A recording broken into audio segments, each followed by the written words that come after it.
지난 한 주를 보내면서 저는 두 가지 일을 경험했습니다.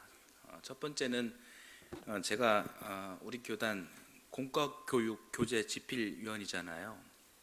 지난주에 집필 모임을 가졌는데 한 그 집필위원 목사님께서 시편 112편에 대한 말씀을 주제로 교재를 이렇게 만들어 오셨는데 좀 논란이 있었습니다.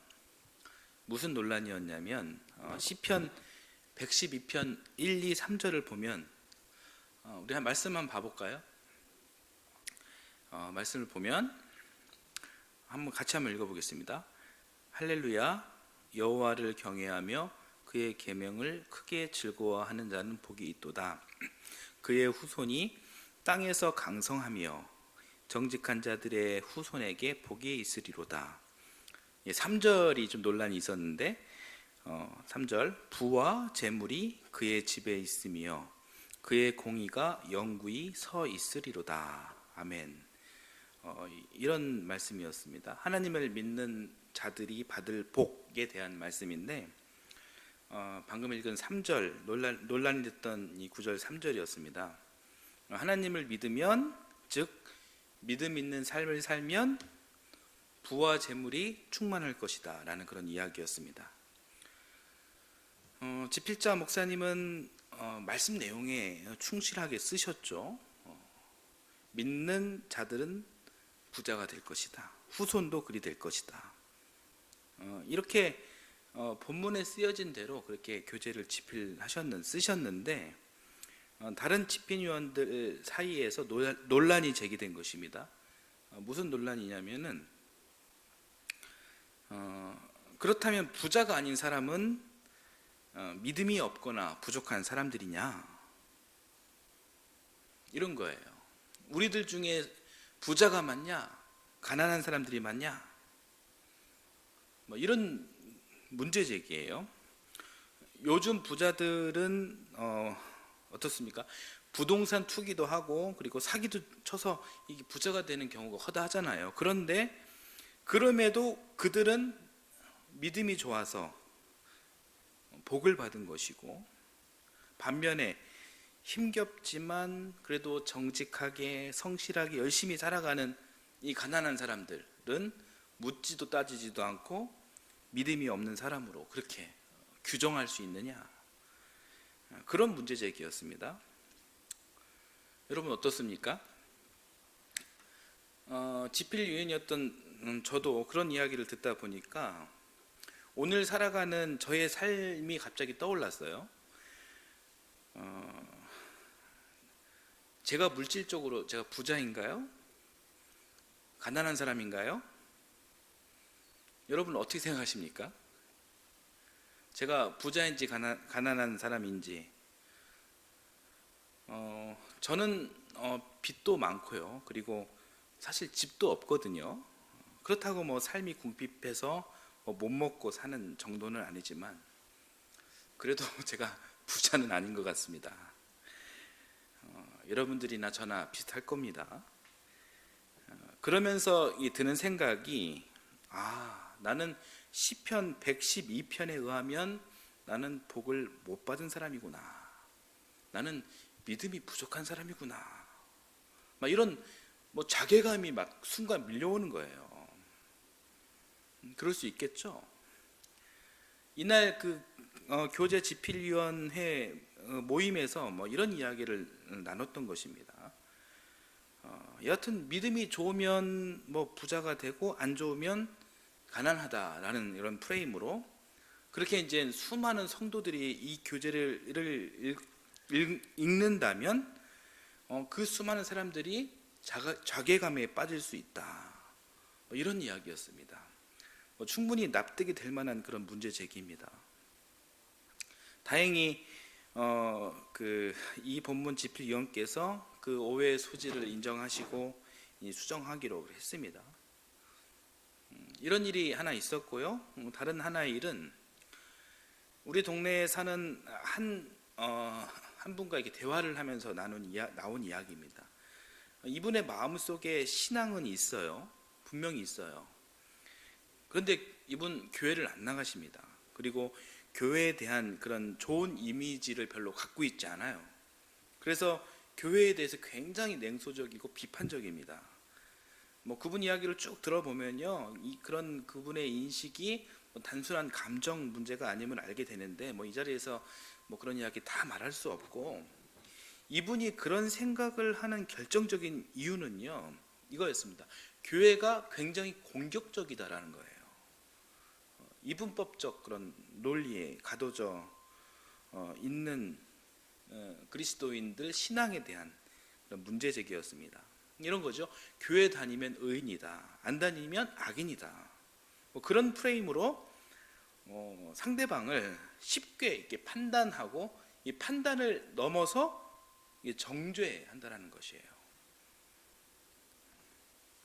그래서 교회가 뭐 신앙이 뭐 그 교회의 그런 모습이 굉장히 교만하다라는 그런 이야기를 한 것입니다.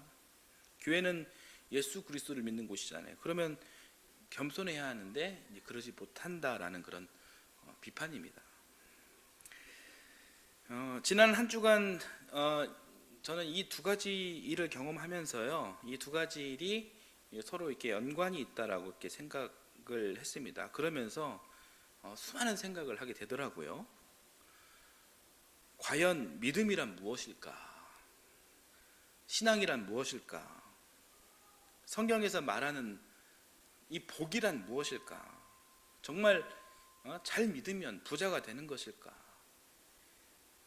이 구약 성경에서는 진짜 이 기복신앙 같은 복을 실제로 그렇게 이야기하거든요. 하는데 예수님께서 말씀하신 그 복에 대한 개념도 이런 기복과 가까운 것일까? 더 나아가서 이 기복 때문에, 이 기복신앙 때문에 예수님께서 십자가에 달리신 것일까? 하늘을 향해서 뭐 부자가 되게 해주십시오, 뭐 로또에 당첨되게 해주십시오, 이렇게 간절하게 기도하는 사람들을 위해서, 그런 사람들에게 소망을 주기 위해서 부활하신 것일까? 뭐 수많은 생각들이 되더라고요. 여러분들은 어떤 생각이 드십니까? 저는 그런 고민들을 하면서 이런 고민들을 그리스도인으로서 해소할 필요성이 있겠다라고 느꼈습니다. 그래서 믿음과 복이라는 그런 주제를 생각을 해냈고요. 이 주제를 갖고 오늘과 다음 주 두 주간 그렇게 설교하기로 그렇게 하였습니다. 그리스도인으로서 믿음은 어떤 개념이냐? 그리스도인으로서 복은 어떤 개념이냐? 사랑하는 여러분, 두 주간 전해질 이 말씀을 통해서 여러분 신앙이 정립되는데 도움이 되었으면 좋겠습니다. 말씀을 본격적으로 시작하면서 제가 여러분께 질문을 하나 드리겠습니다. 여러분은 믿음이 있습니까? 무엇을 믿으십니까? 믿는 실체가 무엇입니까? 말할 수 있죠. 두루뭉술하게 말할 수 있습니다. 하나님? 예수 그리스도? 뭐 그렇게 이야기할 수 있겠죠. 맞습니다. 우리는 성삼위일체 하나님을 믿습니다. 분명하게 믿습니다. 그렇기 때문에 교회에서 목사님들이 믿습니까? 하면 아멘 이렇게 화답하는 거겠죠. 많은 그리스도인들이 그렇게 맹목적으로 대답합니다. 오늘날 교회 안에는요, 그렇게 대답하지 않으면 안 될 것 같은 그런 문화가 자리 잡고 있습니다. 아멘 안 하면 왠지 내가 믿음 없는 그런 사람 같기도 하고, 앞으로 내가 교회 집사도 하고 뭐 안수 집사도 하고 장로도 이렇게 해야 하는데 아멘 안 하면 교회에서 뭐 중직자 못할 것 같고, 또 교회 안에서 사람 대접 잘 못 받을 것 같은 그런 정서가 교회 안에 분명히 있어요. 그래서 솔직하게 말해서 별로 안 믿어지는데, 잘 안 믿어지는데 아멘 이렇게 대답할 때도 분명히 있었을 것입니다. 그런데 이런 사고방식은요, 오늘날 정서와 좀 맞지 않을 수가 있습니다. 오늘날 사람들이 얼마나 똑똑하고 이성적입니까? 믿습니까? 아멘. 이런 문화는요, 좀 조심스럽게 제가 이제 접근하지만 좀 시대착오적인 면이 없지 않아 있습니다. 이런 그 교회 문화는 오늘날 그런 문화라기보다는 우리들 부모님 세대를 넘어서 할머니, 할아버지 세대에서 시작된 것이에요. 우리 할아버지, 할머니들이 어떻게 사셨습니까? 뭐 그 시절 우리가 살아보지는 않았지만 우리가 책으로 보고 우리가 상상해 볼 수는 있지 않습니까? 상상해 보자면 뭐 일제강점기 그리고 한국 전쟁기 그런 시대였겠죠. 얼마나 배고프고 가난한 시절입니까? 아파도 병원에 갈 수 없고요. 뭐 자녀들 교육 제대로 할 수 있었을까요? 없었죠. 그런 시대에 기독교 복음이 들어오고 전파됐습니다. 이 복음이 그 당시에 어떻게 작용했을까요? 그 시절 기독교 문화의 패러다임은 분명했어요. 복과 저주라는 그런 이분법적 프레임이었습니다. 뭐 가난하고 배고픈 이유뿐만 아니라 그 시대, 우리 할머니 할아버지 그 시대 기독교는요, 이 샤머니즘적인 우리나라 전통 종교의 영향을 받지 않을 수가 없었을 것입니다. 그렇기 때문에 이 복과 저주의 이 패러다임은 사실상 불가피했던 것이었죠. 가난과 어려움을 끝장내고 풍요로운 삶의 환경으로의 전환, 그것이 그 당시 종교의 기능이었을 것이에요. 그것이 바로 기독교의 기능이었을 것입니다. 여러분 믿습니까? 무엇을 믿나요? 복 받을 것을. 믿지 않으면 어떻게 됩니까? 저주받습니다. 이런 시대적 문화적 배경이 있는 그런 패러다임이었다는 것이죠. 이런 신앙이 가능했을 성경적 근거도 있습니다. 그것이 무엇이냐면은 신명기 28장 이야기예요. 이 장은 복과 저주의 장이라고 할 수가 있습니다. 많이 들어보신 이야기들일 겁니다. 네가 들어가도 복을 받을 것이고 나가도 복을 받을 것이다. 꾸어 줄지언정 꾸러가지 아니하게 될 것이다.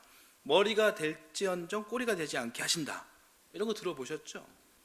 뭐 이런 유명한 구절들이 모두 신명기 28장에 있는 말씀입니다. 28장을 한마디로 요약하자면 하나님 말씀을 삼가 듣고 그 명하신 바를 잘 준행하면 복을 받고 그렇지 않으면 저주를 받을 것이다. 그런 이야기예요. 그 말씀을 우리 한번 봐볼까요? 신명기 28장 11절에서 14절까지의 말씀을 우리 한번 같이 한번 읽어보겠습니다. 주님께서는 당신들에게 주시겠다고 당신들의 조상에게 약속하신 이 땅에서 당신들 몸의 소생과 가축의 새끼와 땅의 소출이 풍성하도록 하여 주실 것입니다. 주님께서는 그 풍성한 보물창고 하늘을 여시고 철을 따라서 당신들 밭에 비를 내려주시고 당신들이 하는 모든 일에 복을 주실 것입니다. 그러므로 당신들은 많은 민족에게 꾸어주기도 하여도 꾸지는 않을 것입니다.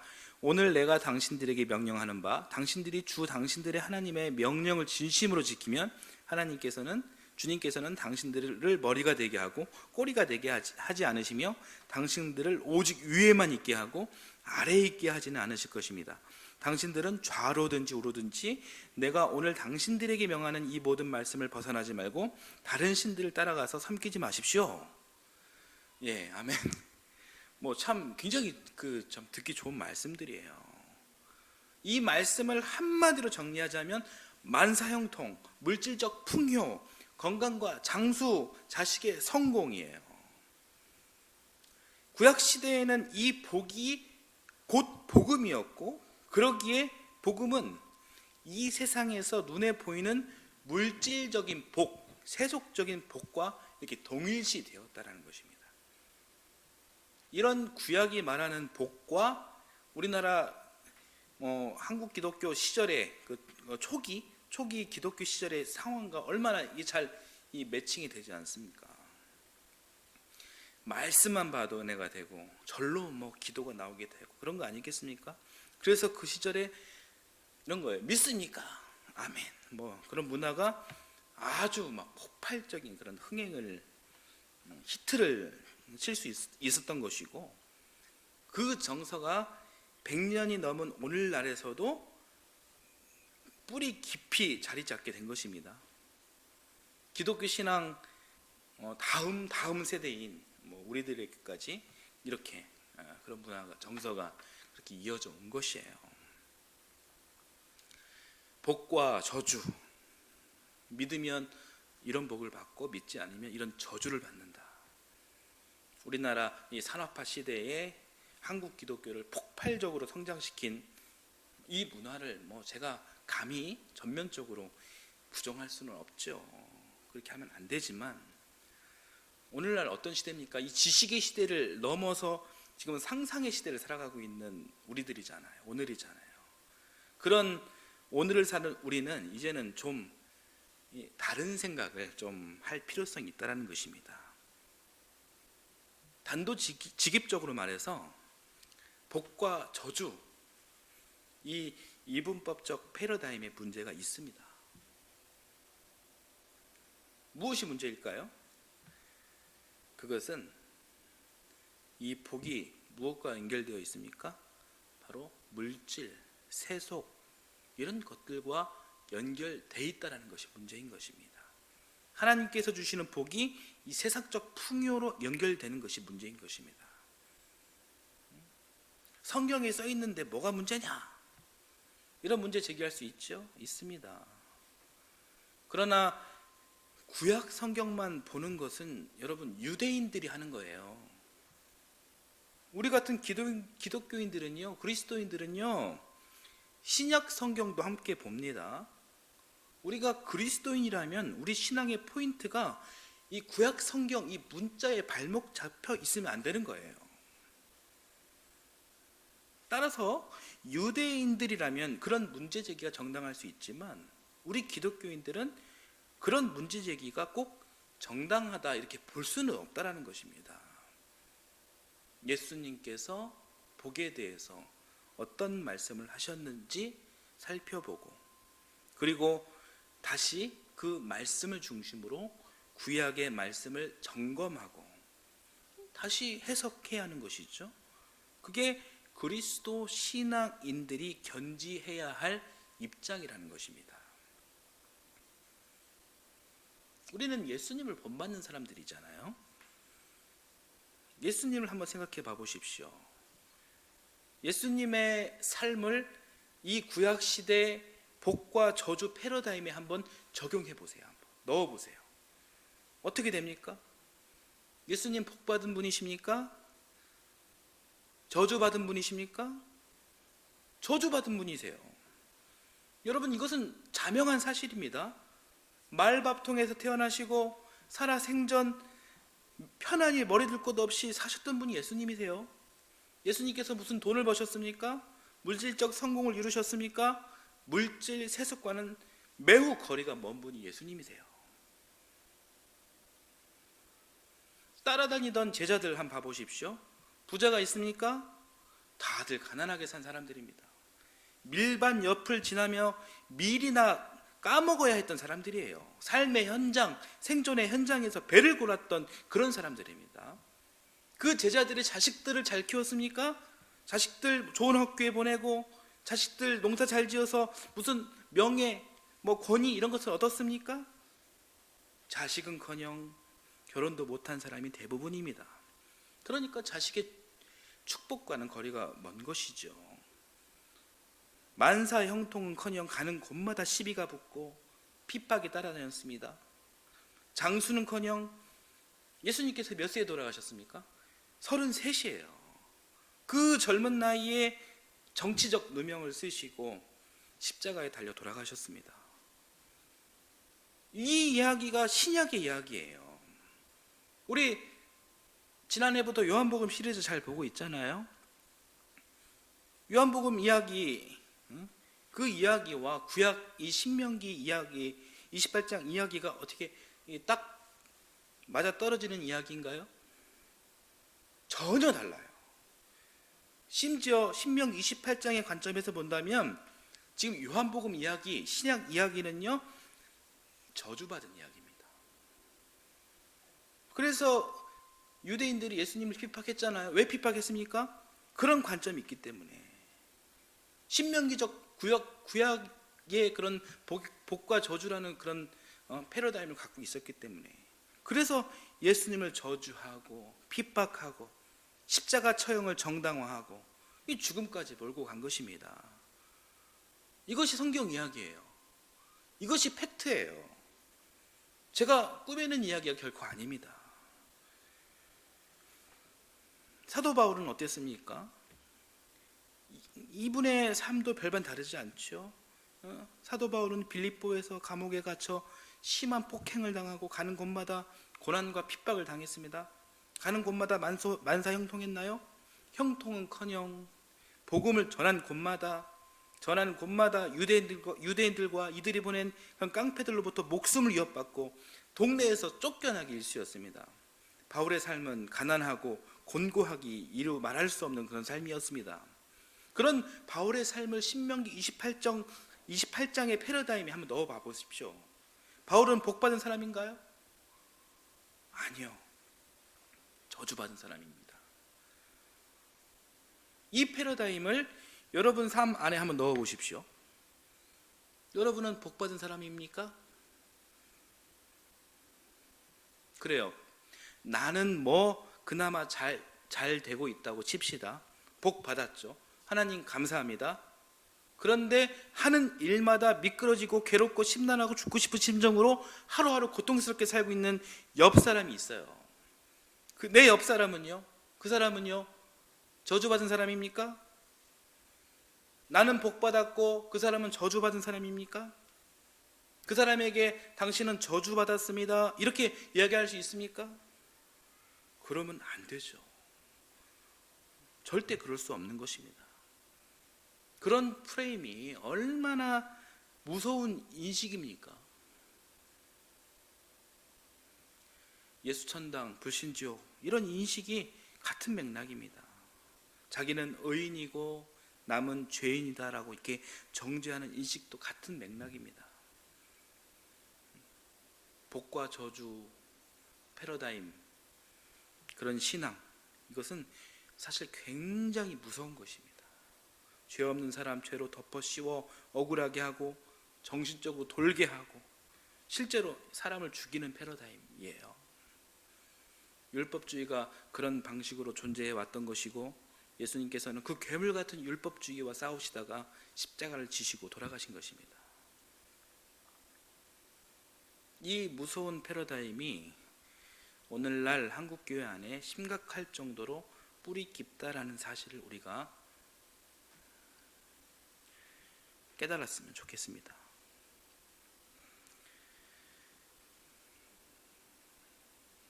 우리 교회는 달랐으면 좋겠습니다. 우리는 좀 달랐으면 좋겠습니다. 잘 보면요, 우리 신앙 안에, 우리 삶 안에 이 구약과 신약이 충돌하고 있습니다. 저 중동 땅 유대인과 기독교인이 충돌하는 것처럼, 그것처럼 말입니다. 구약과 신약 둘 다 같은 경전으로 보는 우리 그리스도인들은 이렇게 구약과 신약이 충돌할 때 당황할 수 있습니다. 그러나 여러분, 당황할 필요가 없고 당황을 안 할 수 있는 방법이 있습니다. 그 방법은 바로 예수님을 보면 됩니다. 오직 예수 신앙으로 살면 되는 것입니다. 예수님께서도 복에 대한 이야기를 하신 적이 있어요. 그 말씀이 바로 오늘 본문입니다. 마태복음 5장 3절에서 12절까지 말씀, 우리 다시 한번 읽어보겠습니다. 같이 읽겠습니다. 마음이 가난한 사람은 복이 있다. 하늘나라가 그들의 것이다. 슬퍼하는 사람은 복이 있다. 하나님이 그들을 위로할 것이다. 온유한 사람은 복이 있다. 그들이 땅을 차지할 것이다. 의에 줄이고 목마른 사람은 복이 있다. 그들이 배부를 것이다. 자비한 사람은 복이 있다.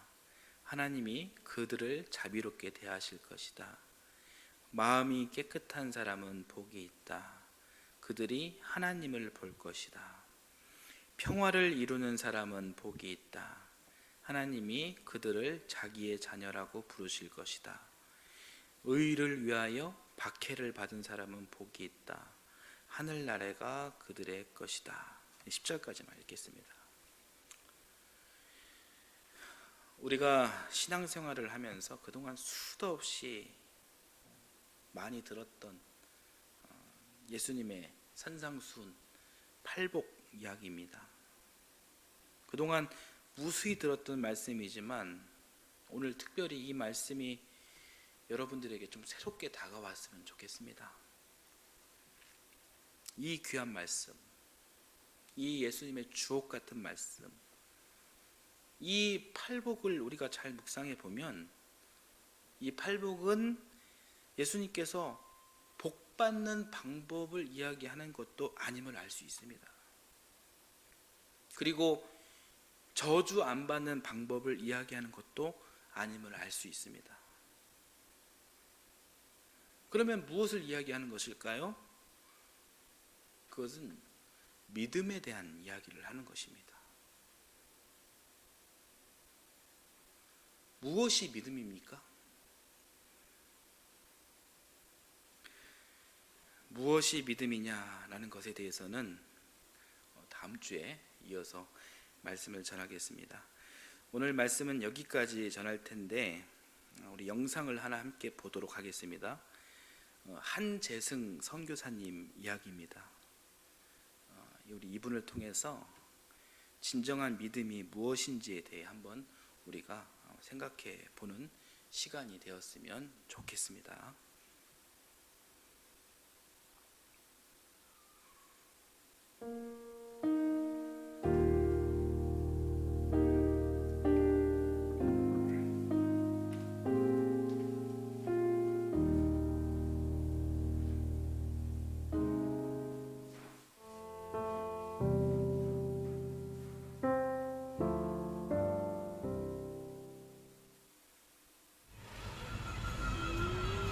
예전에 부흥이란 찬양을 처음 들었을 때 예. 저는 카자흐에서 들었는데 예. 카자흐스탄 땅을 보고 부흥이란 찬양을 만든 줄 알았어요. 아. 진짜로.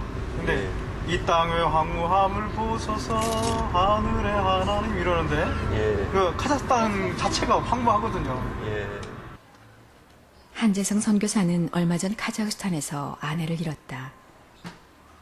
애통하는 자를 만나게 해주셔서 기도했을 때 주님은 이 서글픈 사내를 소개해 주셨다. 아내가 없는 집은 언제나 어둡고 허전하다. 어린 2딸만 남겨놓고 먼저 가버린 아내. 너무나 사랑했기에 아직도 지울 수가 없다. 그렇게 일찍 거둬가시는 거 보고 많이 힘들었죠. 그냥 아내가 이렇게 처참하게 이제 살해당한 그 현장에서 저는 살고 아내는 죽어있는 모습 봤으니까요.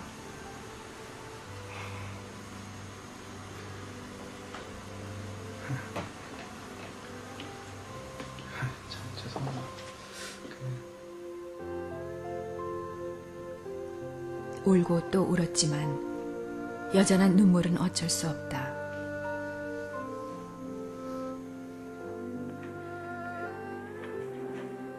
추방을 당하면서도 다시 찾아 들어간 카자흐스탄. 하늘의 인도를 받아 뼈를 묻을 각오로 헌신한 땅이다. 그러나 그 땅은 자신들의 섬기러 온 열정을 한순간에 짓밟아버렸다.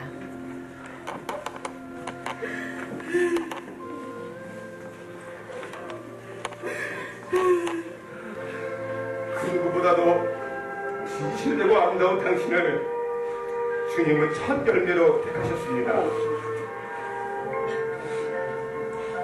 지금 우리는 모두 당신의 죽음 앞에서 다시 한번 복음의 빛진장임을 확인하며 당신께서 못다하신 이 땅을 향한 사랑을 이뤄 나갈 것을 다짐합니다.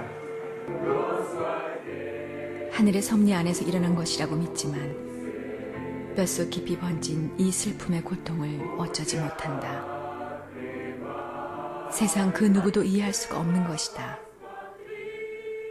그토록 사랑했던 아내가 죽은 것이다.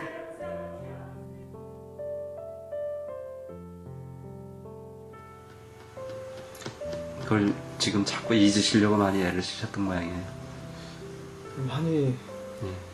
많이 예, 하나님 회복시켜 주시고 계세요. 예. 여러분들이 또 많이 기도도 해주시고요. 그래서 조금씩 좋아지는데 그렇게 보고 싶더라고요. 네. 조금만 참으면 천국에서 만나는데 네, 지금 당장은 보고 싶더라고요. 보고 싶고 이 성경책이 예. 그때 피살 당할 때 거기에 있었어요. 옆에 위에 있었는데 예. 이 피가 어떻게 튀었는지 막 여기에도 이렇게 묻어 있더라고요. 이게 제 안에 피입니다. 피 흘림이 없으면 사함도 없다. 회복도 없다. 아내의 흔적은 여전히 남아 제 안에 그것을 머리도 좀 애통하고 있다. 머리카락이요? 보고 싶어서 예. 유일하게 안에 그 몸의 일부만 나온 거예요.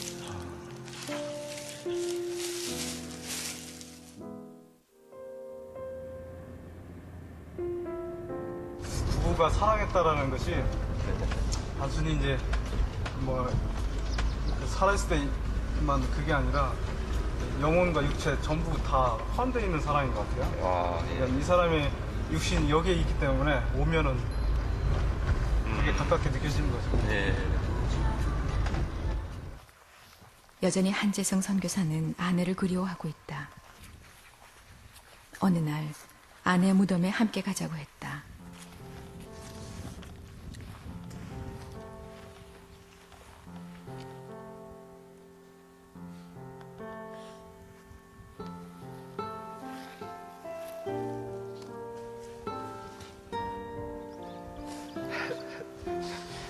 제 아내입니다.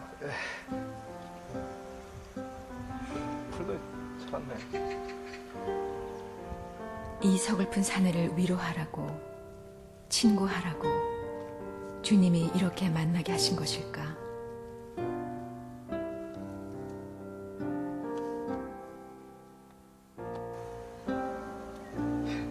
지난번에 혼자 왔을 때 나 돌로 여기다 글씨 쓰고 갔는데 뭐라고 쓰셨나요 그때? 여보 사랑해.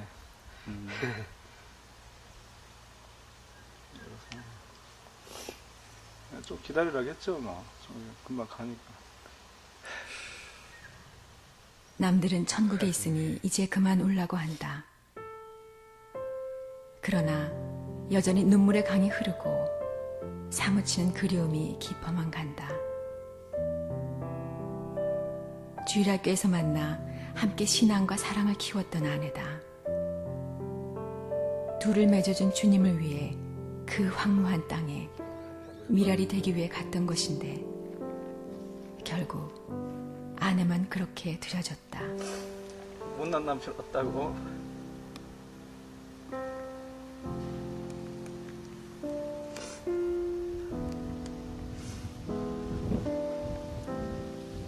자기 못 지켜줘서 미안하다고.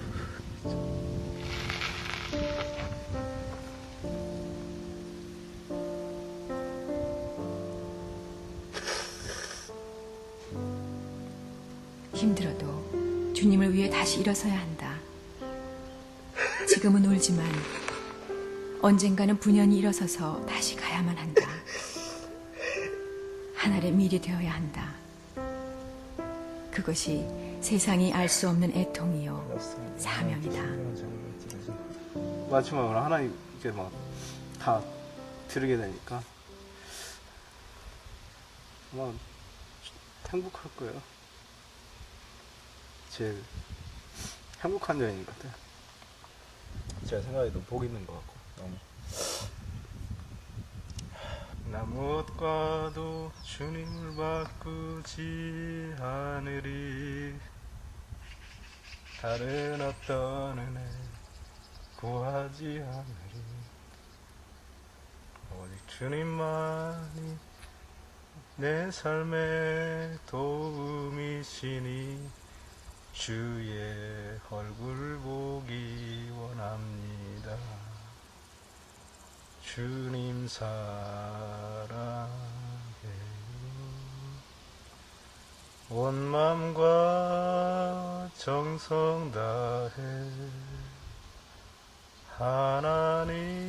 하나님의 진실한 친구 되기 원합니다. 당신과 내가 좋은 나라에서 보여야 되는데 그곳에서 만난다면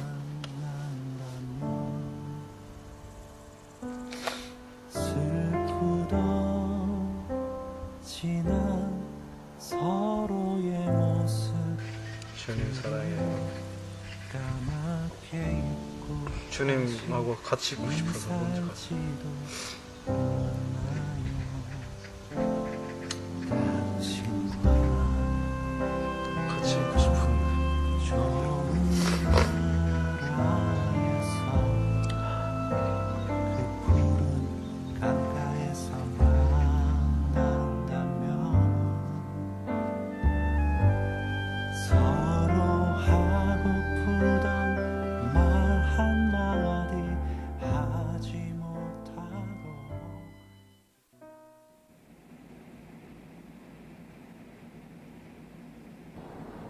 카자흐스탄. 그 황무한 땅이 보이자 한재성 선교사의 얼굴이 굳어진다.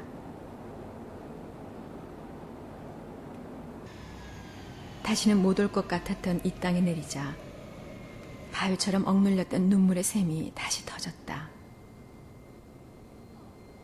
이렇게 빨리 이곳에 보내실 줄은 몰랐다.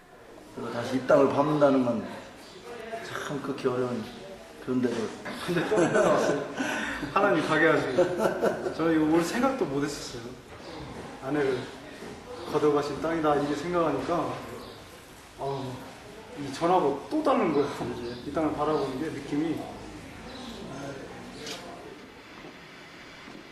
가야 한다면 다른 곳으로 가겠노라고 떼를 쓰기도 했었다. 아내와 늘 다니던 그 길을 보자 다시 견딜 수 없다. 나에게 왜 이런 슬픔을, 아픔을 주셨나요? 알지만 여전히 묻고 싶다. 이 애통의 의미는 무엇인가요? 당신과 내가 좋은 나라에서 그곳에서 만난다면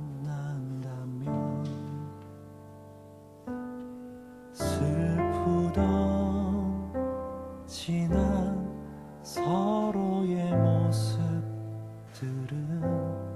까맣게 잊고 다시 인사할지도 몰라요. 당신과 내가 좋은 나라에서 그 푸른 강가에서 만난다면 서로 하고프던 말 한마디 하지 못하고 그냥 마주보고 좋아서 웃기만 할 거예요. 이제는 그만 울어야 한다. 언젠가 다시 만날 때 더 웃기 위해서 이제는 일어서야만 한다. 와이프가 가져와서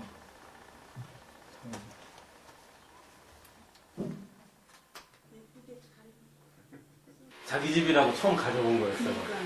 그래서 이렇게 벽 뒤에 해놓고 너무 좋다고 사모님이 이제 원한 없다고 우리 딴 데 가지 말고 여기서 오래 살자고 그랬었어요. 사모님. 아내가 죽어간 집이다. 지켜주지 못한 자괴감. 참으려 애써보지만 여전히 힘겹다.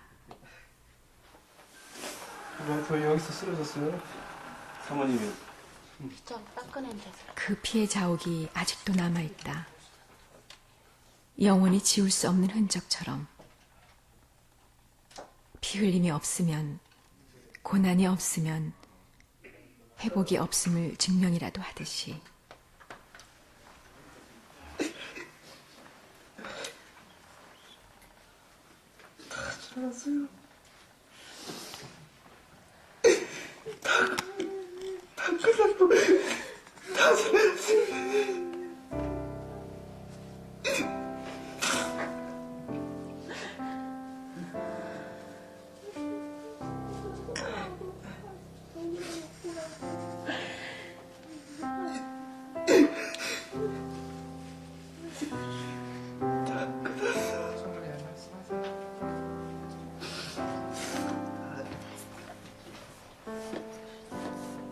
견딜 수 없던 피눈물도 카자흐스탄 형제를 만나자 마음이 풀린다. 섬기기 위해 왔지만 아내를 죽이고 그 고통만 남겨준 민족이다. 그러나 하나님은 이들을 사랑하신다. 그것이 애통하며 회복해야 할 이유다. 그 사랑 때문에 아내가 죽었고 다시 이 땅을 밟은 것이다. 이 세상 모든 애통의 의미는 그 사랑 때문이다. 그 사랑을 열매 맺기 위해서, 그 애통을 애통함으로 회복하기 위해서.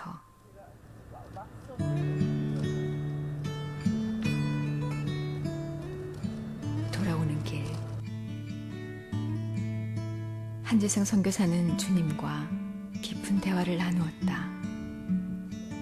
그리고 갑자기 거칠고 황무한 광야를 향해 달리기 시작했다. 아내의 핏값 제가 그 열매로 받아내고 싶고, 카자긴 하나님이 그토록 사랑하시는 거 지금 알았습니다. 저도 그 땅에 제 피 흘렸으면 좋겠습니다.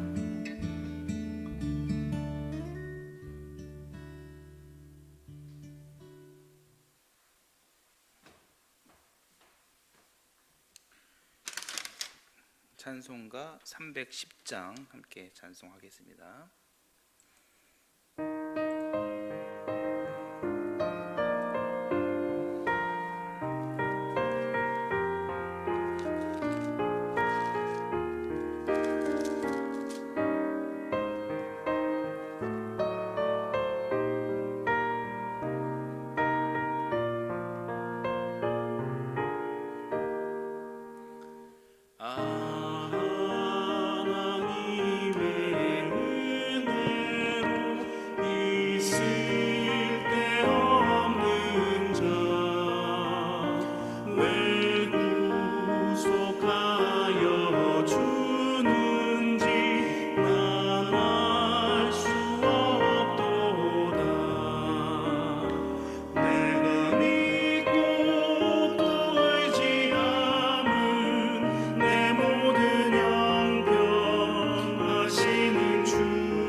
내가 믿고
감사합니다.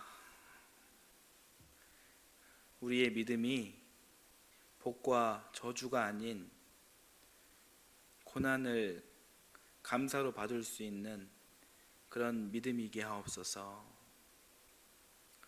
이 시간 주님 은혜에 감사하며 귀한 예물을 드립니다.